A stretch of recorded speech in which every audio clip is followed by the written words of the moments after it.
अभी पहले शुरुआत में ये कह दूं कि आप में से जितने भी लोग यहाँ पर फैन बॉय बन के आए हो ना, अरे भैया एप्पल सबसे बढ़िया है, नहीं नहीं एंड्रॉइड सबसे बढ़िया है, तो भैया अब ये वीडियो मत देखो, क्योंकि आप लोग है ना बाद में कमेंट सेक्शन में एक दूसरे को इतना गाली दोगे, इतना झगड़ा करोगे कि पूरा कमेंट सेक्शन ही भर जाएगा और जो जेन्युइन रिव्यू था, जिनका मुझे कमेंट पढ़ना था भाई, वो मिस हो जाएंगे। देखिए बात ऐसी है ना कि 2023 के अगर आप ग्राफ को देखोगे तो मैक्सिमम लोग यानी कि हर कोई अब एप्पल लेना चाहता है। क्यों? शायद उससे आपका जो चौड़ है यानी कि शो ऑफ काफ़ी ज़्यादा बढ़ेगा। एंड इससे एक अच्छी बात भी होगी कि जितने ज़्यादा लोग एप्पल लेंगे उतना ही नया इकोसिस्टम बनेगा, यानी कि फाइल ट्रांसफ़र हो गया, Apple to Apple, air drops and all, काफ़ी इजी हो जाएगा चीज़ों को एक दूसरे से शेयर करना, जो अब तक मुश्किल था एक एंड्रॉइड से एप्पल में या एप्पल टू एंड्रॉइड में भेजना। लेकिन प्रॉब्लम ये आ रहा है ना कि लोग जो है ना नए लेटेस्ट एप्पल प्रोडक्ट नहीं ले रहे, लोग ले रहे वो एप्पल प्रोडक्ट जो 1-1.5 साल पहले आया था, जिनकी प्राइस अब मार्केट में गिर चुकी है। जैसे कि आईफोन 13 की मैं बात कर रहा हूँ। आईफोन 13 आपको करेंटली अमेजोन पे 52,000 का मिल रहा है, जहां पर ये फोन लॉन्च हुआ था 80,000 में। क्या हो कि मैं आपको बोलूं कि शायद आईफोन 13 से बेटर ऑप्शन आपको OnePlus 11R में मिल सकता है, जहां पर आपको पैसे और भी 12,000 रुपए कम देने पड़े। हेलो सो, मेरा नाम है राहुल, आप सभी का स्वागत है मास्टर मीडिया के चैनल पे। तो चलो आज हम लोग कंपेयर करते हैं आईफोन 13 को OnePlus 11R के साथ और ये समझने की कोशिश करते हैं कि क्या आपके 10,000 रुपए जो आप कम दे रहे हो या 10,000 रुपए आप ज्यादा दे रहे हो वो वर्थ करता है या नहीं। अब सबसे पहले डिफरेंस की बात करें तो ये जो दोनों फोन है ना, ये दिखने में काफी ज्यादा डिफरेंट है। सबसे पहला आईफोन एक 6.1 इंच के डिस्प्ले में आता है, यानी आईफोन 13 जो काफी ज्यादा कॉम्पैक्ट है, लेकिन इसके जो ये डिजाइन है ना, ये थोड़ी सी बॉक्सी शेप में आते हैं, तो कहीं ना कहीं थोड़ा सा अनकंफर्टेबल आपको फील करेगा होल्ड करने में। ठीक है, बाकी इसका जो ये फ्रेम है ना, ये भी एल्यूमिनियम का बना हुआ है, यानी कि ड्यूरेबिलिटी काफी अच्छी है। वहीं पर OnePlus 11R अगेन आपको फ्रेम जो है ना प्लास्टिक मिलता है, लेकिन बैक आपको ग्लास मिलता है, वो भी मैट टेक्सचर के साथ। फिंगरप्रिंट आने के चांसेस इसमें बिल्कुल भी नहीं है, जबकि आईफोन 13 में आपको भर भर के फिंगरप्रिंट देखने को मिलेंगे। वहीं पर इसका डिस्प्ले आपको 6.74 इंच का कर्व एमोलेड डिस्प्ले मिलता है, यानी विजुअल एक्सपीरियंस एनी हाउ आपको कहीं ना कहीं OnePlus में बेटर देखने को मिलेगा। हालांकि डिस्प्ले क्वालिटी अच्छा है या बुरा है वो मैं आपको बाद में बताऊंगा। अब सबसे पहला क्वेश्चन आप खुद से पूछिए कि क्या मुझे छोटा फोन यानी 6.1 इंच का डिस्प्ले सेटिस्फाई होगा। देखिए मेरी माने तो आजकल कंटेंट की कमी नहीं है, आप यूट्यूब चले जाओ या फिर नेटफ्लिक्स या प्राइम चले जाओ, आपको भर भर के कंटेंट देखने को मिलते हैं। तो आपको ऐसा नहीं लगता कि आप जो भी विजुअली एक्सपीरियंस करोगे थोड़े बड़े डिस्प्ले में ज्यादा मजा देगा? तो ये एक मेरा कंसर्न था। मैं आपकी जगह होता मैं 11R पे जाता, बट अगर आपको छोटा फोन चाहिए वो आपका पर्सनल ऑप्शन है। अब जहां तक बात है यहाँ पर पीक ब्राइटनेस की, तो आपको OnePlus 11R में 1400 से भी ज्यादा का पीक ब्राइटनेस मिलता है, वहीं पर आपको आईफोन 13 में 1200 के आसपास आपको पीक ब्राइटनेस मिलता है। लेकिन ये ना थोड़ा उल्टा काम करता है टेक्निकली। यहाँ पर है ना आपको जो ब्राइटनेस है ना वो आईफोन के 13 में ज्यादा देखने को मिलेगी कंपेयर टू OnePlus 11R। अब जहां तक बात है क्वालिटी की, तो ऑब्वियसली यहाँ पर आपको 1.5K के नियरली रेजोल्यूशन पे आपको 6.74 इंच का एमोलेड कर्व डिस्प्ले मिलता है हमारे OnePlus के 11R में। वहीं पर आपको एक OLED पैनल मिल जाता है आईफोन 13 में 6.1 इंच के डिस्प्ले में, लेकिन इसमें आपको HDR के साथ डॉल्बी विजन का भी सपोर्ट मिलता है आईफोन 13 में।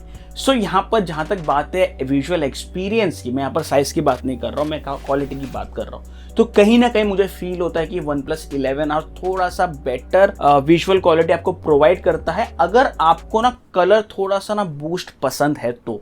बट अगर आप बहुत ज्यादा नेचुरल कंटेंट पसंद करते हो, यानी कि अगर येलो है तो येलो ही होना चाहिए, जरा सा भी ब्राइट येलो नहीं होना चाहिए, तो फिर आप ऑब्वियसली हमारे OLED पैनल पर जा सकते हो, जो कि है आईफोन 13 में। ओवरऑल यहाँ पर नेटफ्लिक्स की बात कर लो या फिर हमारे प्राइम की बात कर लो, तो आपको HDR10+ का सपोर्ट दोनों ही फोन में मिल जाते हैं, बट यहाँ पर एडिशनली आपको आईफोन 13 में डॉल्बी विजन का भी सपोर्ट मिलता है। सो मेरा क्लियर विनर यहाँ पर डिस्प्ले में हमारा OnePlus 11R है। भूलना नहीं, OnePlus 11R एक कर्व है और ये एक फ्लैट। हमारा 11R आपको 120 हर्ट्ज के साथ मिलता है, वहीं पर आपको हमारा आईफोन 13 सिर्फ 60 हर्ट्ज, जो कि आज के हिसाब से 50,000 के ऊपर फोन ले रहे हो। तो नेक्स्टली दोस्तों स्पीकर्स की बात करते हैं। ऑब्वियसली विजुअल के साथ सुनने का एक्सपीरियंस भी मजा आना चाहिए, राइट?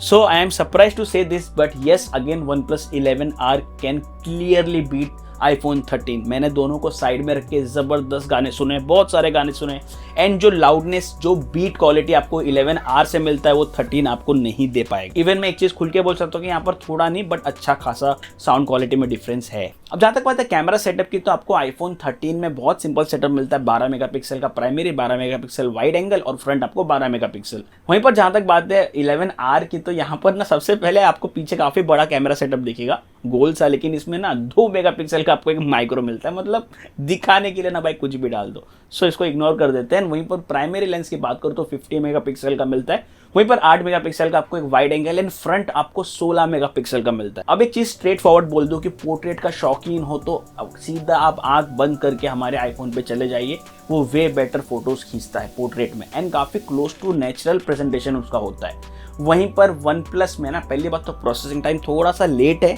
एंड अगेन फोटो का जो रिजल्ट है ना वो आपको इतना नेचुरल सा फील नहीं होगा। जहां तक बात है सीनियर्स की, अगर आप बहुत ज्यादा नेचर फोटोग्राफी करना पसंद करते हो, डायनेमिक शॉट जैसे ट्रिकी कंडीशन में one plus 11R easily iPhone को बीट कर पाता है क्योंकि वन प्लस की प्रोसेसिंग काफी ज्यादा अच्छी है। मैंने मल्टीपल डे लाइट में फोटो खींच के देखी है and most of the result ना 11R बेटर निकाल रहा था कंपेयर टू 13। वहीं पर अगर आप वाइड एंगल से भी फोटोज खींचते तो दोनों फोन की कहीं हद तक प्रोसेसिंग तो अगेन सेम ही है, यानी कि स्लाइड सा बेटर HDR अचीव कर पाता है हमारा वन प्लस। बट यहाँ पर जो क्वालिटी है ना 11R की वो काफी ज्यादा वीक है, मतलब कि जैसे फोटो का थोड़ा भी जूम करते तो पूरा फोटो फटने लगता है। अब जहां तक बात है रात की ना, तो वहां पर भी 11R स्लाइड सा बेटर परफॉर्म करता हुआ हमें देखने को मिला कंपेयर टू 13 से।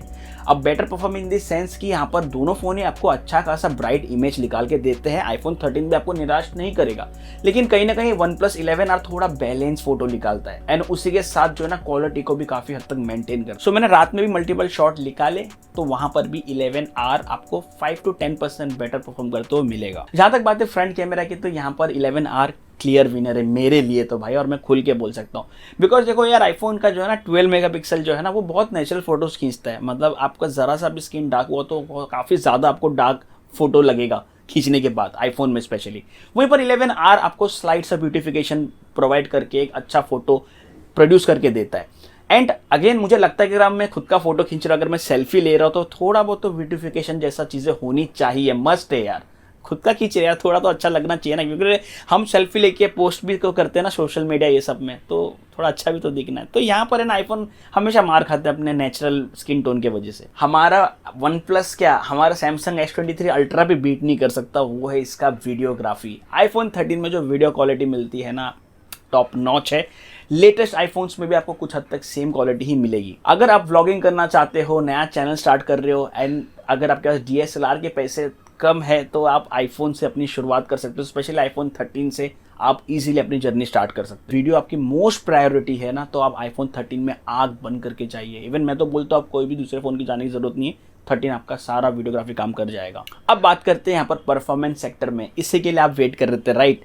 Snapdragon 8 Plus Gen 1 versus A15 bionic chip, कौन सा बेटर है? तो देखो यार एक चीज़ तो स्ट्रेट अवे है, आईफोन्स अपने आप को जाना जाता है स्टेबिलिटी के लिए। अगर आज हमारा वन प्लस डेफिनेटली बहुत अच्छा चल भी रहा है तो आने वाले 3 साल में इसकी वजूद खत्म हो जाएगी, लेकिन ये 6 साल तक इसकी वजूद बना के रखेगा। यानी मैं आपको पहले ही एक चीज़ क्लियर कर दूं, अगर आप एक फ़ोन अभी ले रहे हो फॉर लॉन्ग टर्म यूजेस, यानी कि आपको फ़ोन 5 साल चलाना है, 4 साल नहीं बोल के 3 साल नहीं बोल के 2 साल भी चलाना है, तो आप आंख बंद करके आईफोन पे परचेस कर लीजिए। यानी ये वो 10,000 रुपये जो आप दे रहे हो इस चीज़ के लिए। वहीं पर अगर आप OnePlus 11R के बारे में सोच रहे हो तो एक चीज़ बोल दो, परफॉर्मेंस 8 Plus Gen 1 अभी तो सही है, लेकिन अभी से लेके 1.5 साल बाद इसकी परफॉर्मेंस बहुत ज़्यादा वीक हो जाएगी एंड ये फ़ोन जो है ना उतना स्टेबल परफॉर्म नहीं करने वाला है। ये मैं पेपर में लिख के दे सकता हूँ। एंड वो चीज़ ना मुझे आज भी डेली यूजेस में देखने को मिलता है, जब मैं यहाँ पर हमारे OnePlus 11R पे ज़्यादा ही मल्टीटास्किंग, ज़्यादा ऐप स्विच करता हूँ या फिर ज़्यादा कैमरा ऑपरेट करता हूँ तो मुझे लैगीनेस दिखता है। बट वही डेली यूज़ जब मैं अपने आईफोन के 13 में करता हूँ, ज़्यादा मल्टीटास्किंग करता हूँ, ज़्यादा कैमरा ऑपरेट करता हूँ, इस फ़ोन को यानी आईफोन 13 को कुछ भी फ़र्क नहीं पड़ता। वैसे गेमर्स लोग बोल रहे भाई हमें ये बता दी कि गेमिंग के लिए कौन सा फ़ोन बढ़िया है, तो मैं बोलूँगा कि आप आईफोन 13 पे चले जाओ, क्योंकि ये भले 60 FPS देगा लेकिन काफ़ी स्टेबल FPS देगा। इसमें आपको 90 मिलता है, लेकिन भाई इसका 60 FPS जो मैं खेलता हूँ ना उसमें भी ये लैग करता है TDM में, ठीक है। तो इट्स बेटर कि आप छोड़ ही दो इसको एज अ गेमिंग। एंड अगर आप BGMI एंड ऑल के बहुत ज़्यादा शौकीन, स्पेशली BGMI, तो आप आईफोन 13 पे आंख बंद करके जाइए। आईफोन 13 आपको कॉन्स्टेंट 60 FPS स्टेबल परफॉर्मेंस निकाल के देगा। अगर आप उसको HDR में भी खेलते हो तो भी आपको प्रॉब्लम नहीं होगा, लेकिन हाँ हीटिंग इशू हो सकता है इसमें, तो वो थोड़ा आपको ध्यान रखना है। बैटरी की बात करते हैं, 5000 mAh की बैटरी मिलती है OnePlus के 11R में, 3240 mAh के आसपास आपको बैटरी मिलता है हमारे आईफोन के 13 में। जहाँ तक बात है डेली यूजेस पे, तो डेफिनेटली यहाँ पर हमारा OnePlus 11R आपको वे बेटर बैटरी लाइफ आपको देता है। एंड यहाँ पर चार्जिंग की भी बात कर ले तो यहाँ पर हमारा जो 11R है वो तकरीबन 30 मिनट के आसपास 30-40 मिनट में फुल चार्ज हो जाता है, डिपेंड ऑन योर एनवायरनमेंट। वहीं पर हमारा जो ये आईफोन 13 है ये तकरीबन 1 घंटे से 1.5 घंटे के बीच में फुल चार्ज लेता है, again depend on your environment. अब एनवायरनमेंट मतलब अगर आपका बहुत ज़्यादा गर्म एरिया है तो थोड़ा लेट चार्ज होगा, अगर बहुत ज़्यादा ठंडा एरिया है तो जल्दी जल्दी चार्ज हो जाएगा। वैसे फास्ट चार्जिंग की बात करें तो यहाँ पर आपको 20 वॉट तक फास्ट चार्जिंग सपोर्ट मिलता है 13 में, वहीं पर 11R में आपको 100 वॉट तक का फास्ट चार्जिंग मिलता है। सो यहाँ पर बैटरी में क्लियर विनर भी हमारा 11R है। OnePlus के 11R में ना थोड़ा एडिशनल देखने को मिलता है। सबसे पहला फीचर्स भैया IR ब्लास्टर देखने को मिलता है, जिससे आप टीवी एंड ऑल को कंट्रोल कर सकते हो। दूसरा, यूजुअली आपको एंड्रॉइड में अलर्ट स्लाइडर मिलता नहीं, बट 11R में आपको मिलता है। तीसरा, यहाँ पर आपको टाइप C मिलता है। एंड वहीं पर अगर मैं 13 की बात करूँ तो बस एक lightning port, power button, alert slider, बस खत्म भाई, पूरा डब्बा एकदम बड़ा सा। सिक्योरिटी की बात करें, आईफोन 13 आपको ऑब्वियसली फेस आईडी के साथ मिल जाता है। 11R आपको इन डिस्प्ले फिंगरप्रिंट स्कैनर के साथ मिलता है। देखो दोनों के फायदे, दोनों के नुकसान है। यानी कि अगर आप मास्क वास्क पहनते हो तो फिर आपको 13 में थोड़ा अनलॉक करने में मुश्किल होती है। ऑल्दो अभी मार्क्स की सेटिंग आई है, लेकिन वो इतना एक्यूरेटली काम नहीं करता है। बट दूसरा, यहाँ पर अगर मैं बात करूँ हमारे OnePlus की, तो कभी कभार आप हाथ में ग्लव पहन लो ना, तो फिर आपको इजीली फिंगरप्रिंट को आप एक्सेस नहीं कर पाओगे, या फिर हाथ में ज़रा पानी वानी हो गया तो इजीली फ़ोन आपका अनलॉक नहीं होगा। ठीक है, बट दोनों अपने जगह सही है। पर प्रैक्टिकली मैं बोलूँ ना तो इन डिस्प्ले फिंगरप्रिंट थोड़ा ज़्यादा प्रैक्टिकल फील होता है। वैसे जहाँ तक बात है वर्जन की, तो यहाँ पर आपको iOS 17 का करंट वर्जन चल रहा है हमारा आईफोन 13 में। वहीं पर आपको OnePlus 11R में एंड्रॉइड 14 का सपोर्ट देखने को मिलता है। लास्ट में अगर मैं कनेक्टिविटी की बात करूँ तो आईफोन 13 में आपको एक ई सिम और एक सिंगल सिम मतलब फिजिकल सिम देखने को मिल जाता है। वहीं पर आपको डुअल सिम का सपोर्ट हमारे 11R में मिल जाता है, which is again a good reason to buy, because एक बार ई सिम करवा लिए ना तो कभी कभार मुश्किल हो जाता है बार बार फ़ोन को चेंज करने में। लेकिन इससे बेनिफिट भी है कि ई सिम अगर आपने करवा लिया तो अगर आपका फ़ोन चोरी होता है तो ट्रैकिंग थोड़ा ईजी हो जाता है। क्योंकि कोई भी इंसान का फ़ोन अगर पहले चोरी होए ना तो इंसान उसके अंदर पिन डाल के ना पहले सिम को ही फेंकता है। पर वहीं पर अगर मैं नेटवर्क स्टेबिलिटी की बात करूँ, यानी कि इंटरनेट स्पीड की, तो आपको दोनों में ही 5G अनेबल मिल जाता है। दोनों की स्पीड काफ़ी हद तक इक्वली सिमिलर एंड काफ़ी अच्छा स्पीड आपको दोनों ही निकाल के देता है। लाइक मेरे टेस्टिंग में तो कभी कभी 400 से लेके 600 Mbps तक भी मेरे को मिला है स्पीड। अगेन आपको यहाँ पर dual band wifi, high gigahertz band वाले वाईफाई मिल जाते हैं, तो यहाँ पर कनेक्टिविटी में आपको कोई इशू नहीं आएगा। इवन कॉल क्वालिटी में भी मैंने कभी कभार नोटिस किया कि हल्का फुल्का कभी कभार ना हमारे 11R में जो है ना कॉल ड्रॉप्स मैंने नोटिस किए हैं, जो हमारे आईफोन के 13 में मैंने नहीं किया है। सो लास्टली आपको कौन सा फोन लेना चाहिए आप खुद डिसाइड कर लीजिए। मैं थोड़ा सा समर अप करने के लिए मैं आपको कुछ अच्छे पॉइंट बता देता हूँ हमारे OnePlus 11R के। जैसे कि OnePlus 11R का डिस्प्ले बहुत ज़्यादा बढ़िया है, इसके स्पीकर्स बहुत अच्छे हैं, इसकी बैटरी लाइफ बहुत अच्छी है एंड इसका कैमरा भी अच्छा है। एंड वहीं पर आईफोन 13 की बात करूँ तो यहाँ पर सबसे बड़ा रीज़न, आप वीडियोग्राफी के लिए आईफोन ईजिली ले सकते हो। एंड अगर आपको गेमिंग चैनल खोलना है, गेम ज़्यादा खेलना पसंद करते हो, तो आप इजीली आईफोन 13 में जा सकते हो। एंड अगर आपको एक फ़ोन चाहिए लॉन्ग टर्म के लिए, अभी से लेके 3 साल तक 2 साल तक, तो आप अगेन आईफोन 13 पे ही जा सकते हो।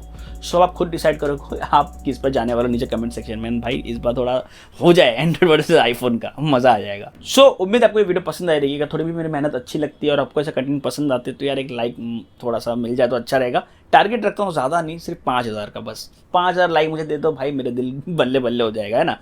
एंड तब तक मिलते हैं अगली वीडियो में। टेक के ध्यान रखिएगा, बाय बाय।